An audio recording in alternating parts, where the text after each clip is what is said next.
À 9h47, sur un tronçon de la Highway 1 accroché aux falaises de Big Sur, la route n'a pas commencé à se fissurer. Elle n'a pas eu le temps. Elle a disparu.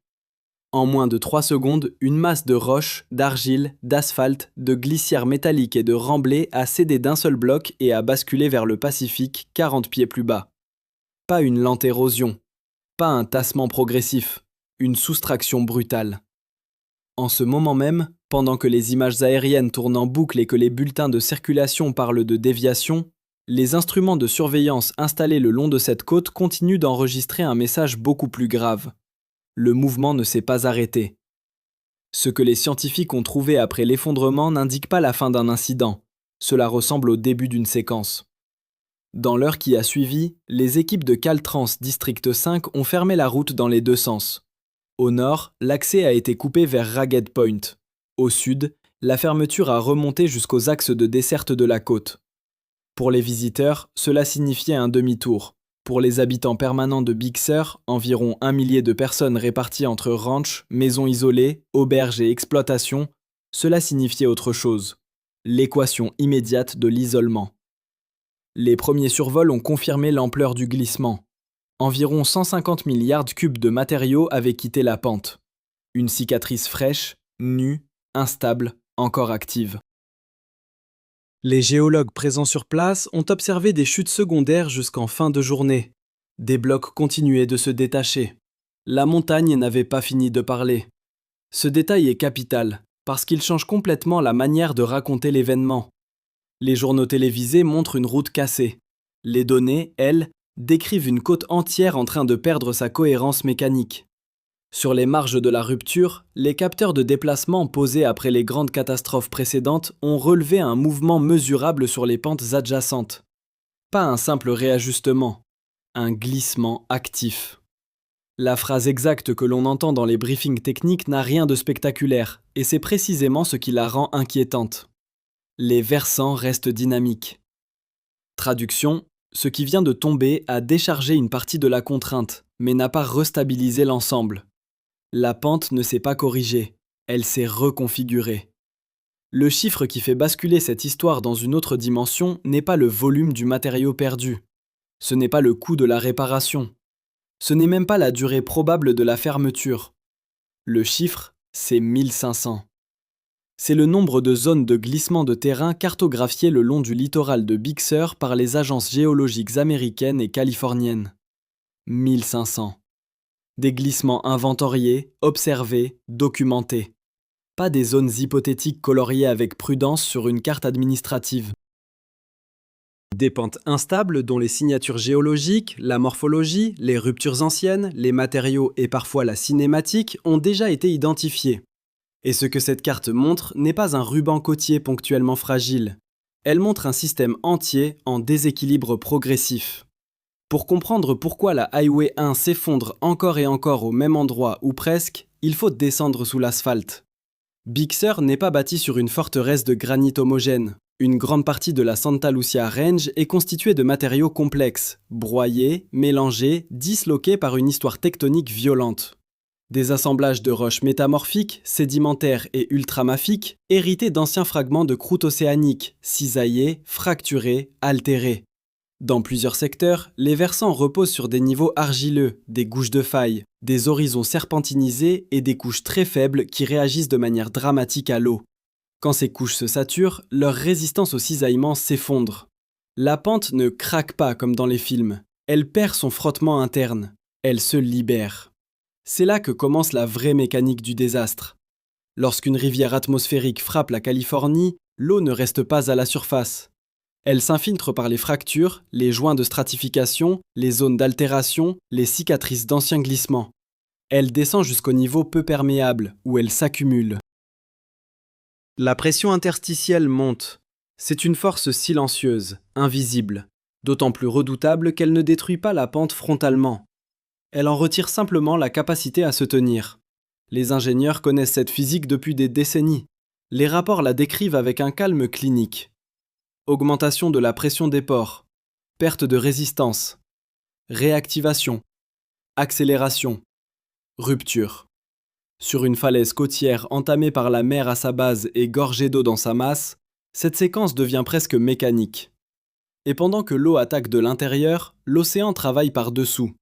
Le Pacifique ne frappe pas seulement la côte lors des tempêtes, il la scie. Vague après vague, marée après marée, houle après houle, l'énergie se concentre sur la base des falaises, enlève du matériau, sous-cave, désolidarise, fracture. C'est un processus lent à l'échelle d'une journée, fulgurant à l'échelle d'une décennie. Supprimer assez de support au pied d'un versant déjà affaibli, et tout ce qui est au-dessus devient un surplomb en attente. Les glissements de Big Sur ne viennent donc pas d'un seul facteur, ils naissent d'une convergence. Saturation profonde, sous-érosion marine, fracturation héritée, alternance brutale entre humidification extrême et dessiccation rapide, et infrastructures posées exactement dans la ligne de plus forte vulnérabilité. Les mesures satellitaires de type INSAR ont ajouté une couche d'angoisse supplémentaire à ce tableau. Cette technologie suit les déplacements du sol au millimètre près depuis l'orbite, en comparant des acquisitions radar successives. Sur plusieurs secteurs du corridor de Big Sur, les vitesses de déplacement observées ces derniers cycles humides ont montré une accélération nette. Des zones qui bougeaient à peine à l'échelle annuelle se sont mises à enregistrer des mouvements mensuels. Quelques millimètres deviennent des centimètres, quelques centimètres deviennent des précurseurs. Et le plus troublant n'est pas seulement la vitesse, c'est la répartition. Les accélérations se concentrent justement au-dessus et autour du tracé routier, là où les découpes de pente, les drains, les recharges et les terrassements ont modifié depuis des décennies l'équilibre naturel du versant. Ce que les scientifiques ont trouvé dans les archives techniques est encore plus difficile à entendre que les images du vide. Les ingénieurs savaient, les géologues savaient, les agences savaient. Des portions de cette route ont été reconstruites à plusieurs reprises, sur des terrains classés dans les catégories les plus élevées de susceptibilité au glissement. Le risque n'était ni secret, ni abstrait. Il figurait dans les cartes, dans les reconnaissances de terrain, dans les diagnostics post-événement. Pourtant, la logique administrative n'a jamais été « retirer la route du problème ». Elle a été « surveiller mieux, réparer plus vite, renforcer ponctuellement, rouvrir dès que possible ». C'est toute l'ambiguïté de Big Sur. La Californie ne nie pas vraiment la géologie. Elle compose avec elle, en espérant gagner quelques années à chaque fois. Cette stratégie a une histoire, et cette histoire commence loin avant les drones et les satellites radars. Lorsque la route a été conçue au début du XXe siècle, les équipes de terrain avaient déjà identifié des pentes médiocres, des matériaux instables, des couloirs de chute et des versants sujets à la réactivation. Mais l'ambition de relier cette côte spectaculaire l'a emporté. La route n'a pas été posée sur un terrain stable auquel seraient venus s'ajouter quelques incidents. Elle a été imposée à un relief que les forces tectoniques, la gravité et la mer étaient déjà en train de démonter. Ce péché originel donne à chaque effondrement actuel une tonalité particulière. Ce n'est pas seulement un accident moderne, c'est la poursuite d'un vieux bras de fer perdu d'avance. Les grands précédents le montrent avec une brutalité presque pédagogique.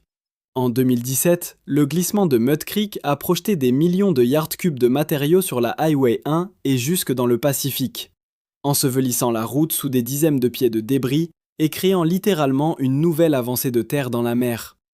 Les photographies prises à l'époque donnaient l'impression qu'une colline entière avait décidé de changer d'adresse. Avant même que ce traumatisme ne soit digéré, d'autres secteurs cédaient. Ponts, remblais, talus, tranchées de drainage. Puis sont venues les fermetures en série liées aux saisons de tempêtes suivantes, les dégâts des rivières atmosphériques, les réouvertures triomphales, les réparations à répétition. À chaque fois, le récit public parlait de résilience. À chaque fois, la montagne répondait par un nouvel avertissement. L'illusion la plus dangereuse est peut-être celle-ci. Croire qu'une route rouverte est une route sauvée. En réalité, chaque reconstruction sur un versant actif s'apparente à une négociation temporaire avec une mécanique qui ne s'arrête jamais. On draine ici, on ancre là, on remblait, on cloue, on protège le pied, on reprofile la chaussée, on remet les glissières, on repeint les lignes. Mais rien de cela ne transforme la nature profonde de la côte. La pente reste la même masse fracturée. L'océan reste le même agent d'érosion. L'eau reste le même dissolvant de stabilité. Et la route, elle, revient exactement au mauvais endroit, entre une montagne qui descend et une mer qui monte. La science de cette côte porte même un mot pour ce genre d'évolution, ratcheting, un cliquet géologique. Après chaque événement majeur, le système ne revient pas à l'état antérieur, il se décale d'un cran. Une partie de la pente a glissé, une autre s'est ouverte, un drainage ancien s'est colmaté, une fissure s'est prolongée, un plan de rupture s'est réhumidifié plus profondément qu'avant. La saison sèche ne répare pas tout. Elle fige provisoirement des dommages accumulés. Puis revient l'hiver, et le cliquet avance encore. Voilà pourquoi les spécialistes regardent désormais moins les glissements isolés que les vitesses d'accélération, les réactivations en chaîne, les grappes d'instabilité. Une côte qui glisse une fois peut être réparée. Une côte qui accélère devient autre chose. Et c'est ici que le passé commence à résonner d'une manière presque inquiétante. La Californie a déjà connu des infrastructures condamnées non par une seule catastrophe, mais par la répétition.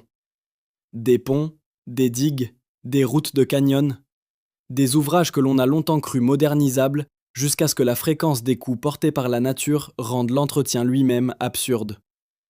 À Big Sur, cette logique s'inscrit dans une géographie encore plus implacable, parce qu'il n'existe presque aucun espace de repli. D'un côté, la Santa Lucia Range plonge abruptement.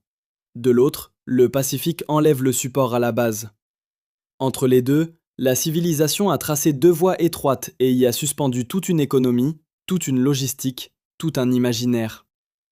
Il faut mesurer la fragilité de cette construction humaine pour comprendre le vertige qui s'installe aujourd'hui chez les géologues. Une route. Deux bandes d'asphalte, quelques murs de soutènement, des buses, des fossés, des drains, des talus repris après chaque hiver, et derrière cette mince couture, l'accès aux vivres, aux soins, au carburant, aux livraisons, au tourisme, aux services d'urgence.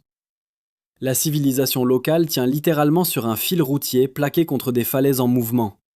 Lorsque ce fil casse, ce n'est pas seulement une circulation qui s'interrompt. C'est une architecture entière de dépendance qui vacille. Ce fait n'a rien de théorique. Chaque fermeture le prouve. Les chaînes d'approvisionnement se rompent. Les délais médicaux deviennent des questions de météo et d'hélicoptères. Les entreprises perdent leurs réservations. Les habitants comptent leurs stocks. Mais le plus troublant, peut-être, est la façon dont le langage scientifique lui-même a changé. Pendant longtemps, les rapports parlaient de susceptibilité, d'exposition, de probabilité conditionnelle, d'événements de période de retour élevée. Aujourd'hui, la formulation est plus nue. Les pentes accélèrent, les épisodes se rapprochent, les marges de stabilité se réduisent, les intervalles de récupération disparaissent. Ce vocabulaire n'a pas besoin de spectaculaire, il suffit, parce qu'il suggère une idée à laquelle aucune société moderne n'aime se confronter. Il existe des territoires où la question n'est plus comment protéger l'infrastructure, mais combien de temps encore peut-on faire semblant qu'elle appartient au paysage. En ce moment même, sur la côte de Big Sur, les cicatrices anciennes, les plans de glissement réactivés, les couches argileuses saturées et les falaises sous-cavées continuent de se préparer pour la suite. La route tombée à 9h47 n'était pas un caprice du terrain. C'était la manifestation instantanée d'un processus lent, documenté, répété et désormais accéléré. Ce que les scientifiques ont trouvé derrière l'image spectaculaire d'un tronçon avalé par l'océan, c'est quelque chose de plus grave qu'un désastre local. La preuve qu'une côte entière est peut-être en train de franchir un seuil. Et dans tous les précédents géologiques, lorsque ce seuil est franchi, les cartes ne sont pas redessinées par les ingénieurs, elles le sont par la montagne. Le passé, sur cette côte, ne reste jamais dans le passé. Il réapparaît sous forme de cicatrices dans la pente, de noms que les habitants prononcent comme on nomme des tempêtes, de dates que les ingénieurs connaissent par cœur parce qu'elles correspondent à des effondrements, des fermetures, des mois de chantier, des millions de dollars engloutis pour remettre en place quelques centaines de mètres de route sur une montagne qui les refusait déjà. Big Sur n'est pas en train d'entrer dans une crise nouvelle. Big Sur est en train de revivre, à un rythme accéléré, une histoire qu'elle répète depuis des décennies. Sauf qu'à présent, les intervalles entre les chapitres se contractent. Le pendule revient plus vite. Et chaque retour frappe plus fort, Dans les archives photographiques de la côte, on voit toujours la même scène à des années différentes. Un tronçon vide, une falaise ouverte comme une plaie, des ouvriers minuscules à côté de blocs qui pèsent plusieurs dizaines de tonnes. Des foreuses, des pelles, des filets de protection, du béton projeté, des drains neufs. Puis une autre image, quelques mois plus tard. Le ruban noir de l'asphalte de nouveau en place, les glissières remises, la circulation rétablie, le sentiment provisoire que l'ordre a été restauré. Mais le mot important, sur cette côte, a toujours été provisoire. Car derrière chaque réouverture, la géologie conserve sa mémoire complète. Elle n'oublie pas les anciennes ruptures. Elle n'oublie pas les couches faibles. Elle n'oublie pas les volumes d'eau qui ont déjà traversé les versants. La montagne garde l'addition et finit toujours par la présenter. Pour les habitants, cette vérité n'a rien d'abstrait. Elle se mesure en distance impossible, en stock de nourriture, en nuit sans sommeil lorsqu'une nouvelle tempête s'annonce. Un propriétaire d'auberge, quelque part entre les pins tordus et la falaise, n'entend pas seulement fermeture indéterminée. Il entend annulation, employés sans heure, réservation perdue, livraison suspendue, carburant compté. Une famille installée depuis 2 générations n'entend pas seulement glissement de terrain actif. Elle entend école inaccessible, médicaments retardés, rendez-vous médicaux compromis, proches séparés de part et d'autre de la coupure.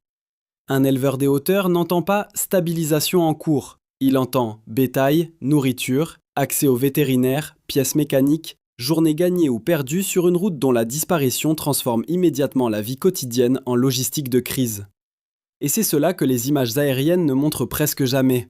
Elles montrent le vide à l'endroit de la route. Elles ne montrent pas le réfrigérateur que l'on remplit en calculant les jours d'isolement possibles. Elles ne montrent pas l'infirmière qui sait qu'en cas d'urgence, il faudra attendre soit une fenêtre météo, soit un appareil disponible, soit un détour démesuré. Elles ne montrent pas les petites entreprises qui n'ont déjà plus la trésorerie nécessaire pour survivre à une 3e ou 4e fermeture saisonnière. Elles ne montrent pas non plus ce changement plus lent, plus intime, presque plus grave. Le moment où des familles qui ont toujours cru vivre dans un paysage difficile commencent à se demander si elles vivent désormais dans un paysage qui se retire. Big Sur a longtemps été vendu au monde comme une frontière sublime, une route posée entre falaises et océans, un décor plus fort que l'ingénierie qui le traverse. Mais cette image a un prix économique extrêmement concret. Toute l'économie du corridor dépend de la continuité d'un seul axe. Hôtellerie, restauration, tourisme de passage, maintenance, approvisionnement, services, emploi local, tout circule par cette ligne étroite. Quand elle cède, l'économie ne ralentit pas, elle hémorragie. Les pertes ne sont pas spectaculaires au sens cinématographique, elles sont pires, elles sont diffuses, cumulatives, administratives, fatales. Une saison amputée, puis une autre. Un commerce qui rouvre trop tard, un établissement qui réduit ses effectifs. Un propriétaire qui renonce à réparer. À l'échelle d'une grande métropole, ces chiffres sont secondaires. À l'échelle de Big Sur, ils deviennent une érosion parallèle à celle des falaises, celle d'une communauté. L'État, lui, répond avec les outils qu'il connaît. Diagnostic, contrat d'urgence, travaux, renforts ponctuels, budget supplémentaire, surveillance accrue. Et il faut le dire clairement, les ingénieurs qui travaillent sur cette route ne sont ni aveugles ni négligents. Ils affrontent probablement l'un des problèmes d'infrastructure les plus ingrats de Californie. Construire sur une côte active, sous des versants fracturés, au-dessus d'une mer énergique, dans un espace écologique protégé, avec des contraintes budgétaires et réglementaires considérables, relève déjà de l'équilibre impossible.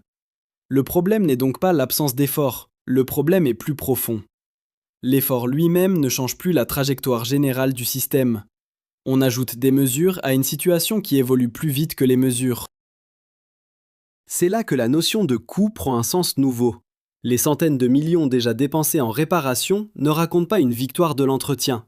Elles racontent la répétition d'une bataille dont les lignes reculent sans cesse. Car chaque intervention a un double effet. D'un côté, elle rétablit un service vital. De l'autre, elle remanie encore des pentes instables, modifie les écoulements, surcharge certains secteurs, en soulage d'autres, ouvre parfois de nouveaux chemins à l'eau, réactive des fissures périphériques. En géotechnique, il existe un moment redouté où réparer localement peut contribuer à fragiliser le voisinage. Sur la côte de Big Sur, ce risque n'est plus théorique. Plus on stabilise un morceau dans l'urgence, plus le morceau suivant entre dans la zone de contrainte. La solution radicale, elle, existe depuis longtemps sur le papier. Déplacer certaines sections à l'intérieur des terres, contourner les versants les plus compromis, envisager des tunnels, renoncer à certaines lignes historiques du tracé. Mais chaque fois que cette option surgit, elle se heurte à une autre réalité, tout aussi californienne. Les reliefs sont raides, les coûts immenses, les habitats sensibles, les procédures longues, les oppositions nombreuses. Couper dans l'arrière-pays pour sauver la route signifierait blesser d'autres territoires, d'autres écosystèmes, d'autres équilibres. On se retrouve alors dans une impasse presque parfaite. Maintenir la route en bord de falaise devient de moins en moins réaliste, mais la déplacer exige des moyens financiers, techniques et environnementaux que presque personne n'est prêt à assumer entièrement. Pendant ce temps, le système climatique ajoute sa propre pression à cette équation déjà intenable. Les rivières atmosphériques gagnent en intensité. Ce n'est plus simplement une hypothèse de modèle, c'est une tendance mesurée. Plus d'humidité disponible dans l'atmosphère signifie des épisodes plus concentrés, plus violents, plus efficaces pour charger en eau les versants jusqu'au niveau de rupture. Dans le même mouvement, la mer agit sur le pied des falaises avec une persistance croissante. Même quelques dizaines de centimètres supplémentaires de niveau marin modifient la hauteur d'attaque des vagues, l'angle de dissipation de leur énergie, la fréquence à laquelle certains niveaux rocheux sont frappés. Autrement dit, l'eau vient désormais des deux côtés avec plus d'efficacité qu'avant. Par le haut, elle charge, par le bas, elle retire le support. Cette convergence ouvre la perspective la plus inquiétante de toutes. Le passage de glissement intermittent à une phase de défaillance en chaîne. Une pente cède, le drainage change, le poids se redistribue, les fractures s'ouvrent sur les bords, l'eau trouve de nouveaux chemins, la pente voisine accélère, la houle enlève le pied du secteur suivant. Une nouvelle rupture survient plus tôt qu'attendu. À grande échelle, cela ressemble moins à une série d'accidents indépendants qu'à la propagation d'un processus. Et c'est précisément ce que redoutent les spécialistes lorsqu'ils observent des grappes de déplacement s'activer sur plusieurs sites d'un même corridor. Car à partir d'un certain seuil, ce n'est plus la question du prochain glissement qui domine, c'est celle de la part du littoral qui est déjà engagée dans le mouvement sans encore l'avoir montré à la surface. Il faut alors revenir à ce chiffre qui bat comme une horloge au fond de toute cette histoire. 1500. 1500 glissements cartographiés. 1500 points où la côte a déjà laissé une signature d'instabilité. 1500 rappellent que la route traverse non pas un paysage ponctuellement menacé, mais une architecture de pente déjà compromise. Si seulement une fraction de ces zones passe d'un mouvement lent à une rupture brutale dans les prochaines décennies, le problème cesse d'être celui de quelques fermetures majeures. Il devient celui d'une impossibilité structurelle à maintenir une infrastructure continue sur ce linéaire côtier. Et si les secteurs encore non inventoriés se révèlent eux aussi instables, alors même ce chiffre alarmant pourrait n'être qu'un minimum. Le vrai avertissement, le voici. Les glissements n'ont pas besoin d'être gigantesques pour condamner la route. Il suffit de quelques dizaines de mètres au mauvais endroit. Une buse emportée, un drain rompu, une tête de glissement qui s'ouvre derrière le remblai, un affaissement de chaussée, une niche d'arrachement qui progresse de nuit sous la pluie. L'imaginaire collectif attend la catastrophe monumentale, le pan de montagne qui plonge dans l'océan. Mais l'échec réel d'un corridor comme celui-ci est souvent plus banal dans son déclenchement et plus total dans ses conséquences. Ce n'est pas toujours la violence visible qui gagne, c'est l'accumulation des vulnérabilités.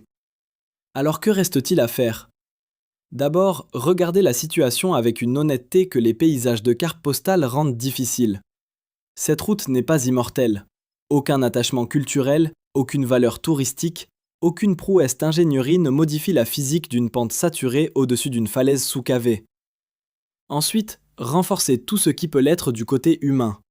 Plan d'évacuation crédible, stock, protocoles médicaux, communication redondante, hélistation, dispositifs d'alerte, cartographie publique compréhensible, accès transparent aux données de surveillance, information des résidents et des visiteurs qui dépassent largement le simple route fermée jusqu'à nouvel ordre. Enfin, acceptez qu'à certains endroits, la discussion ne porte plus sur le maintien éternel, mais sur l'anticipation du recul.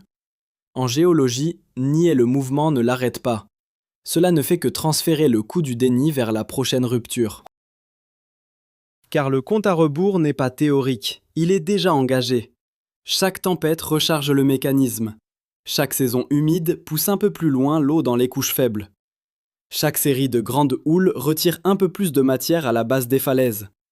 Chaque réparation d'urgence consomme du temps, du budget, de l'énergie politique. Comme si l'on payait en plusieurs versements une dette que le relief a déjà décidée. Le pendule bat encore. Et à chaque retour, la fenêtre de choix se réduit. Continuer à traiter chaque effondrement comme une surprise locale, c'est laisser la côte imposer seule son calendrier. Regarder en face la logique d'ensemble, c'est peut-être encore garder un peu de maîtrise sur la manière dont l'inévitable sera traversé. Si vous avez déjà roulé sur cette route, alors vous connaissez la sensation. À gauche ou à droite, selon le sens, l'océan semble sans fond.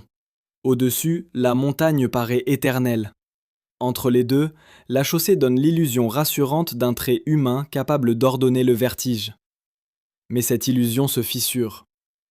La vérité géophysique de Big Sur est plus ancienne, plus patiente et plus puissante que la route qui la traverse.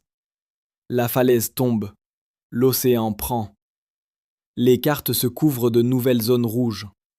Et les satellites enregistrent, millimètre par millimètre, la traduction d'un verdict déjà en cours d'exécution. La Highway 1 sera rouverte encore, sans doute. Des équipes viendront, le bitume reviendra. Les photos reviendront, les visiteurs reviendront, puis la pluie reviendra, puis la houle, puis la gravité. Et la question reviendra avec elle. Non plus peut-on réparer, mais combien de temps encore une société peut-elle appeler résilience le fait de reconstruire toujours au même endroit pendant que le terrain lui répond, encore et encore, par des effondrements. À Big Sur, la montagne a commencé sa phrase il y a longtemps. Aujourd'hui, elle la prononce plus vite. Et si l'on refuse encore de l'écouter, alors le prochain vide dans la falaise ne sera pas une surprise. Il sera simplement la suite logique d'un avertissement